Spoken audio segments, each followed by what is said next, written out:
La luna deslumbrante asoma entre los árboles. La oscuridad de la noche lo inunda todo. Y una tenue niebla comienza a aparecer. Adéntrate en el bosque. Busca el árbol viejo. Siéntate a su lado. Ponte cómodo, cierra los ojos y escucha la historia que traen hasta ti las criaturas de la noche. Bienvenidos. Estos son los cuentos del bosque oscuro.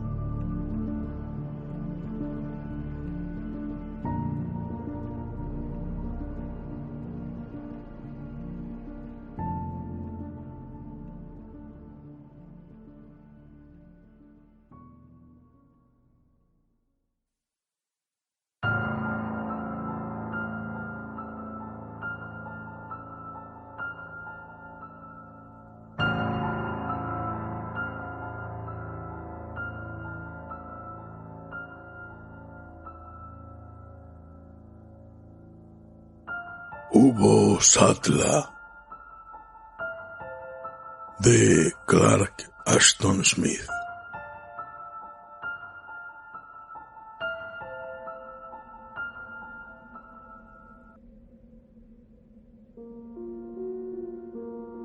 Ya que Hubo Sattla es el principio y el fin. Antes de la llegada de Xotaquath, o Yog-Sothoth, o Tulut, procedentes de las estrellas, Hubo Sattla habitaba en las bocas humeantes de la tierra recién creada. Era una masa sin cabeza ni miembros que generaba las deformes salamandras grises que serían los primeros prototipos de la vida terrenal. Y toda la vida de la tierra volverá, de acuerdo con la tradición, a través del gran círculo del tiempo, a Hubo Sattla. Libro de Eibon.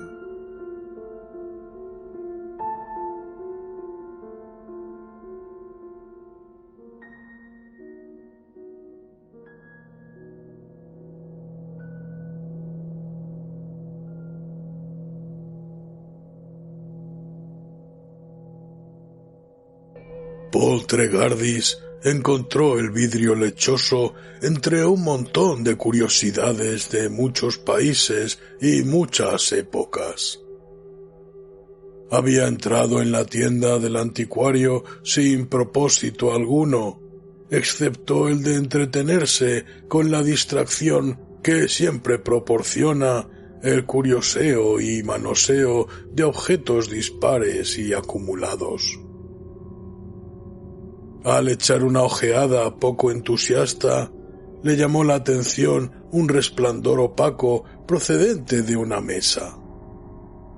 Por último, pudo rescatar la extraña piedra en forma de globo de su oscuro retiro entre un pequeño ídolo azteca bastante feo, un huevo de Didornis fosilizado y un fetiche harto obsceno tallado en madera negra del Níger. El extraño objeto tendría el tamaño de una naranja pequeña, con los polos ligeramente achatados, igual que un planeta. Tregardis se sintió intrigado, ya que no era un cristal ordinario, puesto que presentaba una superficie opaca y cambiante, así como un resplandor intermitente en el corazón, como si por dentro se iluminase y se apagase a intervalos. Sujetándolo delante de la ventana, por donde penetraba la mortecina luz invernal, lo estudió durante un buen rato, sin poder determinar el secreto de dicha intermitencia. En breve, su intriga se vio complicada por una sensación vaga de familiaridad irreconocible, como si ya hubiera visto el objeto con anterioridad, pero en circunstancias que había olvidado por completo. Recurrió al anticuario, un hebreo menudo que rezumaba él mismo antigüedad, dando la impresión de estar totalmente ajeno a las consideraciones comerciales e inmerso en una maraña de ensueño cabalístico. ¿Podría decirme algo sobre esto?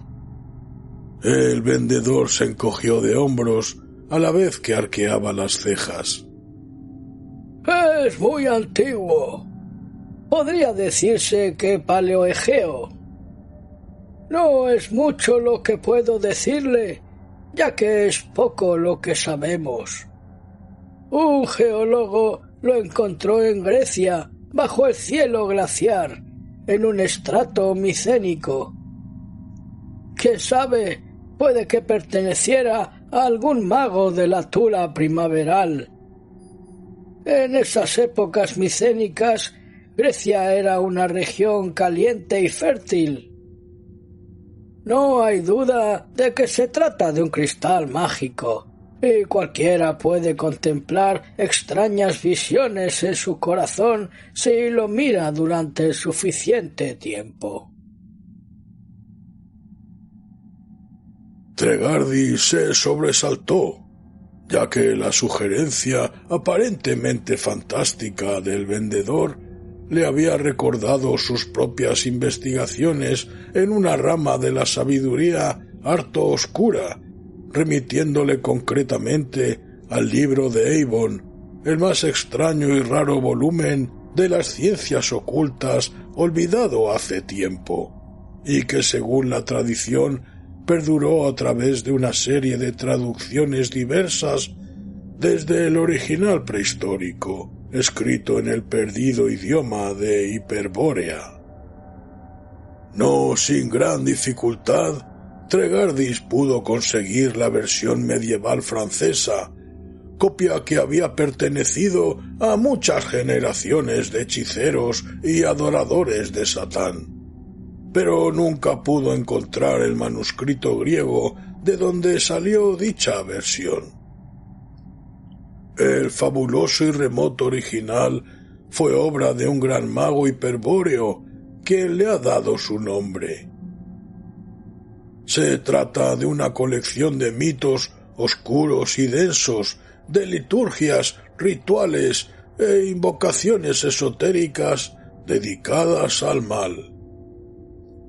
A lo largo de sus estudios, un tanto extraños para cualquier persona corriente, Tregardis se había dedicado, no sin cierto temor, a la comparación del volumen francés con el terrible Necronomicon del árabe loco Abdul al-Azred. Había encontrado numerosas correspondencias cuyo significado era tan negro como escalofriante, junto con muchos datos prohibidos que o bien eran desconocidos para el árabe o bien los había omitido él mismo o sus traductores. ¿Era esto lo que había tratado de recordar?, se preguntaba Tregardis. La referencia breve y casual en el libro de Eibon a un cristal opaco que perteneciera al mago Zom-Mezamalej en Mutulán. Evidentemente era demasiado fantástico, demasiado hipotético, demasiado increíble. Pero Mutulán, esa parte septentrional de la antigua Hiperbórea, parecía haber correspondido más o menos con la Grecia actual, que a su vez estuvo unida como península al continente. ¿Sería posible que la piedra que tenía en la mano, por un maravilloso azar, fuera el cristal de Zom-Mezamalej? Tregardis se sonrió para sí mismo, con una ironía interna, ante la idea de concebir semejante consideración absurda. Esas cosas no solían ocurrir, por lo menos en el Londres actual. Por otro lado, lo más probable es que el libro de Eibon no fuese más que una mera fantasía supersticiosa. No obstante, había algo en el cristal que seguía atrayéndole, y terminó por adquirirlo a un precio bastante moderado. El vendedor pronunció una cifra y el comprador la pagó sin regateo alguno. Con el cristal en el bolsillo, Paul Trégardis regresó inmediatamente a sus habitaciones en vez de continuar su paseo. Instaló el blanquecino globo sobre su escritorio, donde se posó sobre uno de sus lados planos. Entonces, sonriéndose aún ante su propio absurdo, tomó el amarillento manuscrito del pergamino con el libro de Avon de su sitio, entre una colección de literatura rebuscada. Abrió la cubierta de cuero bermellón con cerrajes de hierro mohoso y leyó para sí mismo, traduciendo del francés antiguo, el párrafo referente a Azón Mezamalej. Este mago, poderoso entre los hechiceros, había encontrado una piedra nublada, con forma de orbe y achatada por los lados, en cuyo interior se podían contemplar muchas visiones del pasado terrenal, retrocediendo incluso hasta el principio de la tierra, cuando Hubo-Satla, la fuente no concebida, se extendía vasta e hinchada, germinando entre el fango humeante. Pero de lo que él contemplara, poco dejó escrito Zon Mezamalej, y la gente cuenta que desapareció inmediatamente después, en forma desconocida, perdiéndose entonces en el cristal nublado. Paul Trégardis dejó a un lado el manuscrito. Una vez más sintió que había algo que le atraía y le intrigaba, algo parecido a un sueño perdido o una memoria condenada al olvido. Movido por un sentimiento que no se detuvo ni a interrogar ni a escrutar, se sentó ante la mesa y comenzó a contemplar intensamente el interior frío y nebuloso del globo. Experimentó una expectación que de alguna manera le era tan familiar, tan inherente a su consciente, que no tuvo ni que definírsela a sí mismo. Permaneció sentado minuto tras minuto, contemplando la luz intermitente y misteriosa que brotaba del corazón del cristal. Lentamente y sin darse cuenta, le invadió una sensación de dualidad ensoñadora con respecto a su persona y a su entorno. Seguía siendo Paul Trégardis y al mismo tiempo otra persona. La habitación era la de su apartamento londinense, pero también una recámara de otro lugar extraño pero harto conocido. Y desde ambos sitios contemplaba intensamente el mismo cristal. Después de un prolongado intervalo y sin sorpresa alguna por parte de Trégardis, se completó el proceso de reidentificación. Supo que Zon Mezamalej era un mago de Mu-Tulan, así como un estudiante de todos los conocimientos anteriores a su propia época. Sabio en secretos terribles pero desconocidos para Paul Trégardis, estudioso aficionado a la antropología y ciencias ocultas en el moderno Londres, deseó adquirir un conocimiento mayor y más terrible aún por medio del cristal nublado.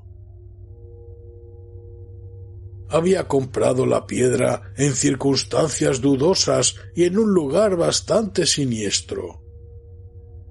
Era una pieza única, sin paralelo alguno en ningún sitio ni en ninguna época. Se creía que todo lo ocurrido en la historia del mundo a través de los años, estaba reflejado en sus profundidades, revelándose a quien la contemplase recientemente. Y a través del cristal, Thon-Methamalech soñó con recuperar la sabiduría de los dioses que habían muerto antes de que naciera la tierra. Habían pasado el vacío sin luz, dejando inscrita su sabiduría en tablas de piedra ultraestelar.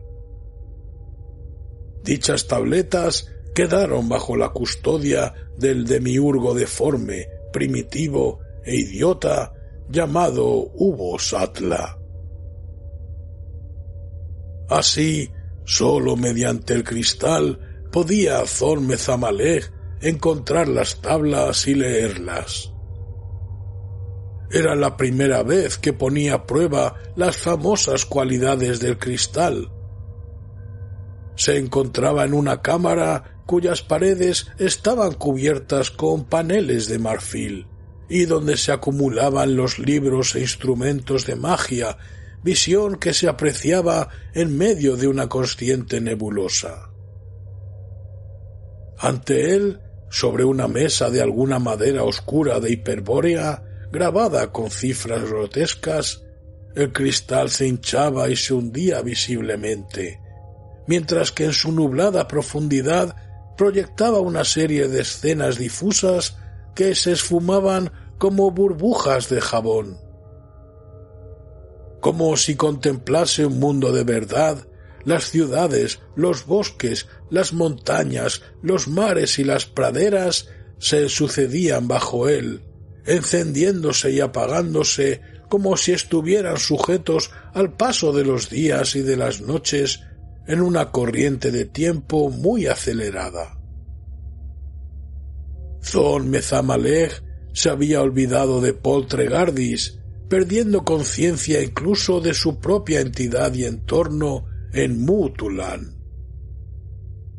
A cada momento, la visión fugaz que se reflejaba en el cristal se hacía más definida y distinta, mientras que el propio globo se hacía denso hasta marearle, como si mirase desde una altura insegura a un abismo insondable. Sabía que el tiempo retrocedería dentro del cristal, desenrollando para él las imágenes de todos los días pasados. Pero pronto se apoderó de él una alarma extraña y no se atrevió a seguir su contemplación.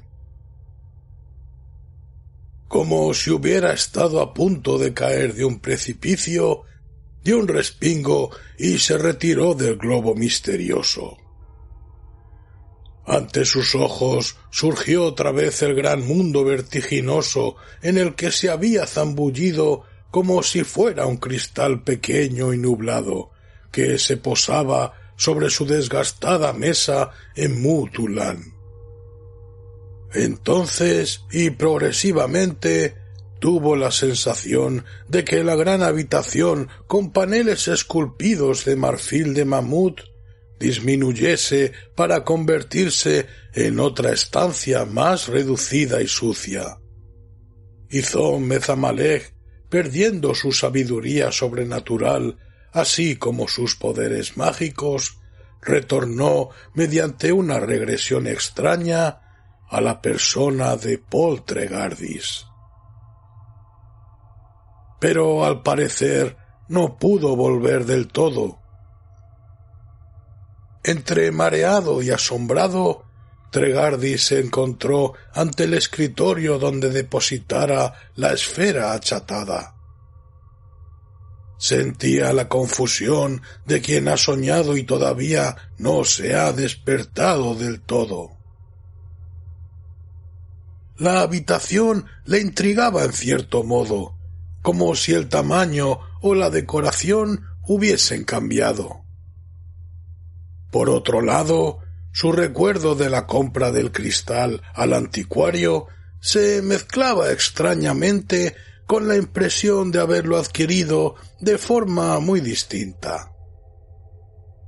Experimentó la sensación de que le había pasado algo muy extraño al mirar dentro del globo, si bien no podía recordar exactamente de qué se trataba. Lo único que le quedaba era una especie de atontamiento psíquico, parecido al que suele producir una porción de hachís. Se aseguró a sí mismo que en efecto no era otro que Paul Tregardis, que vivía en una determinada calle de Londres y que el año era 1933. Pero dichas verdades tan prosaicas carecían en ese momento de validez y significado, ya que tenía la sensación de estar flotando en un mundo de sombras e insustancial.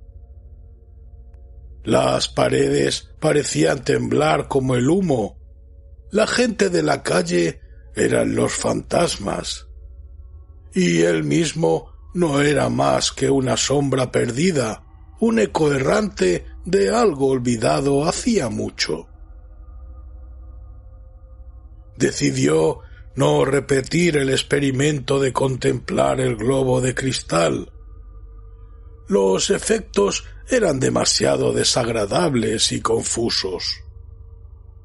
Pero al día siguiente, movido por un impulso irracional ante el cual se rindió casi mecánicamente, sin esfuerzo alguno, se encontró sentado delante del poderoso globo.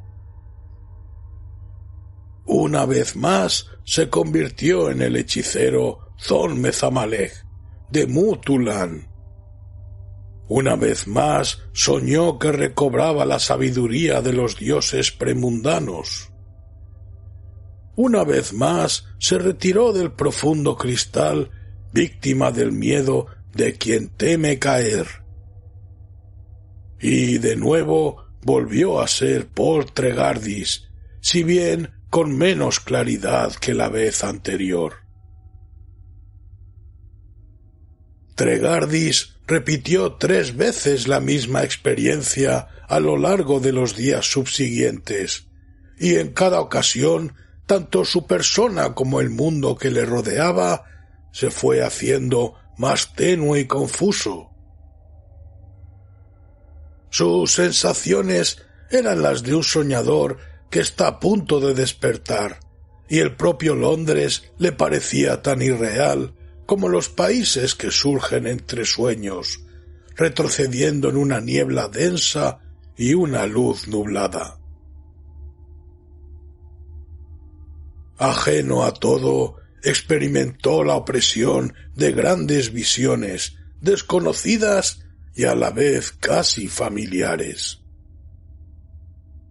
Era como si la fantasmagoría del tiempo y del espacio se disolviese a su alrededor, con el fin de revelarle una realidad palpable u otro sueño de espacio y tiempo.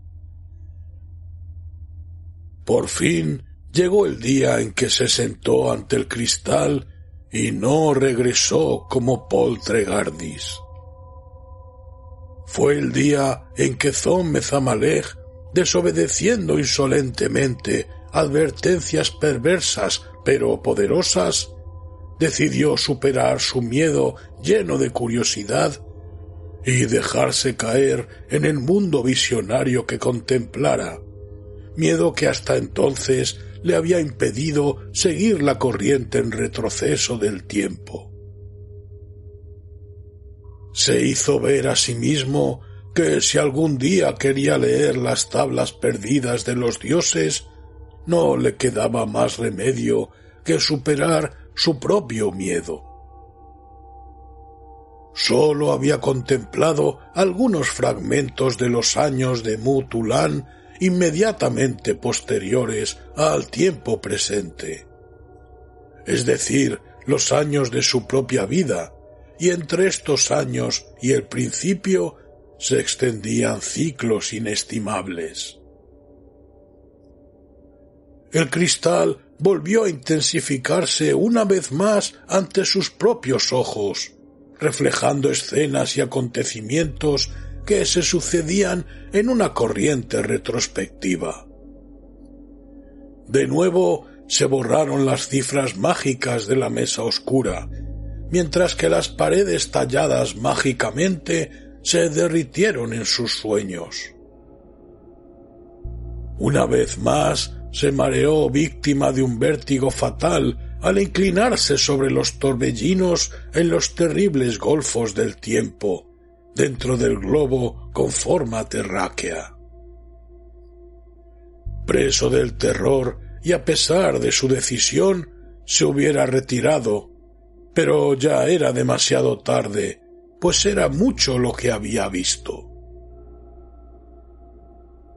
Tenía la sensación de una caída abismal, como si fuera arrastrado por vientos desatados, por torbellinos que le llevaban a través de inestables visiones de su propia vida pretérita, empujándole hacia eras y dimensiones anteriores al mundo.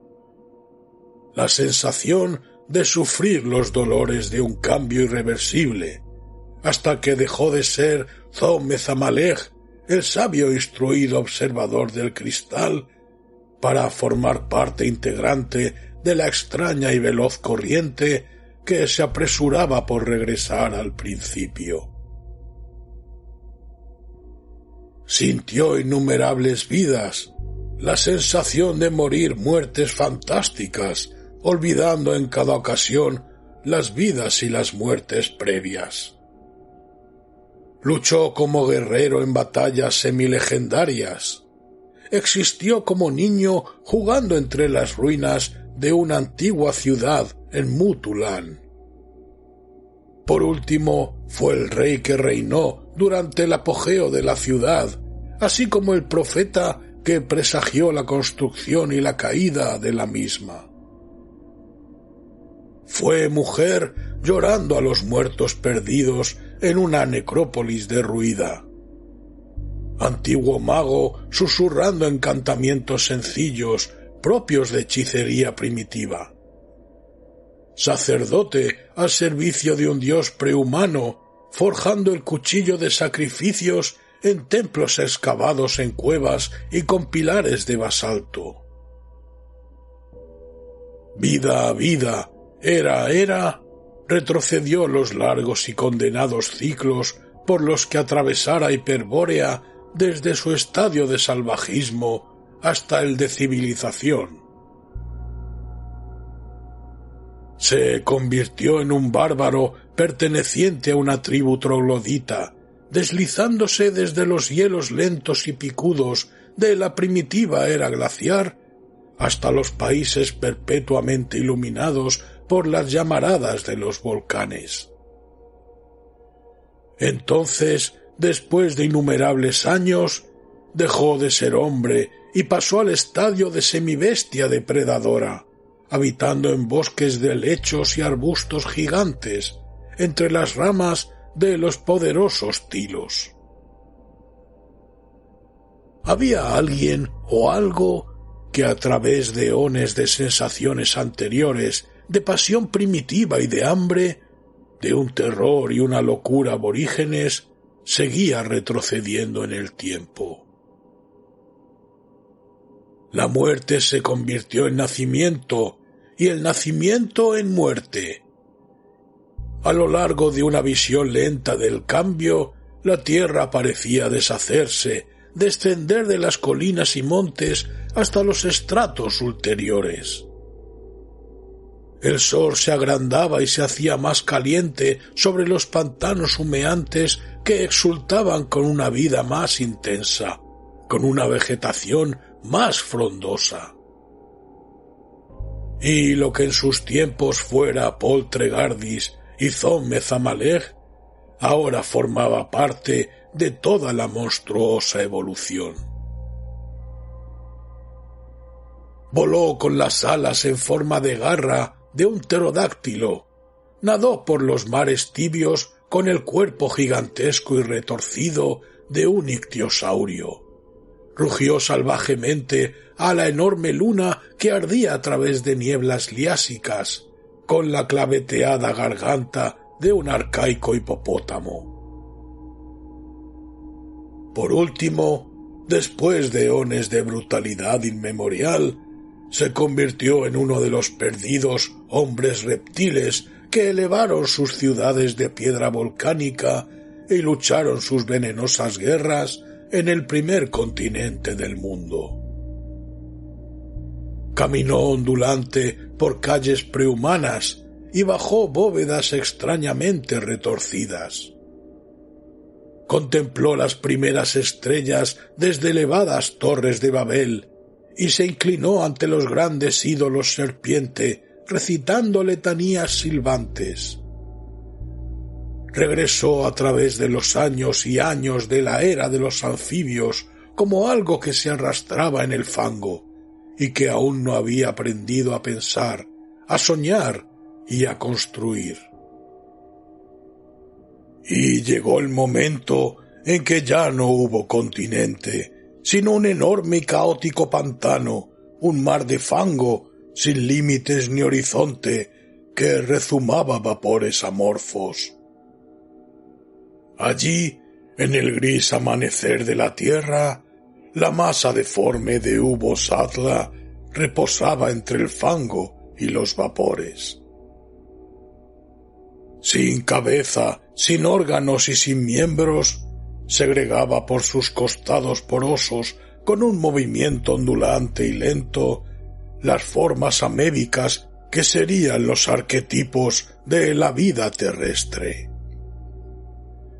Era algo horrible si se hubiera podido captar el horror, y desagradable en caso de que existiera capacidad de aversión y desagrado. Sobre dicha masa, destacando en medio del barro, estaban esparcidas las poderosas tablas de piedra estelar donde había quedado escrita la inconcebible sabiduría de los dioses anteriores al mundo. Y allí, hacia la meta de una búsqueda olvidada, fue arrastrada la cosa que había sido o que sería en ocasiones Poltregardis y Zon Mezamalej. Al convertirse en un ente deforme y primitivo, se arrastró desdeñoso y olvidadizo por encima de las tablas caídas de los dioses, y luchó y se peleó ciegamente con los seres que segregaba Ubosatla. No existe ninguna mención referente a la desaparición de Zon Mezamalej y su propia persona, excepto en el breve párrafo en el libro de Eivon. En cuanto a Poltregardis, también desaparecido, apareció una noticia corta en varios periódicos londinenses. Nadie parece saber nada acerca del mismo. Se fue como si nunca hubiera existido. Y al parecer el cristal ha desaparecido igualmente. Por lo menos nadie lo ha encontrado.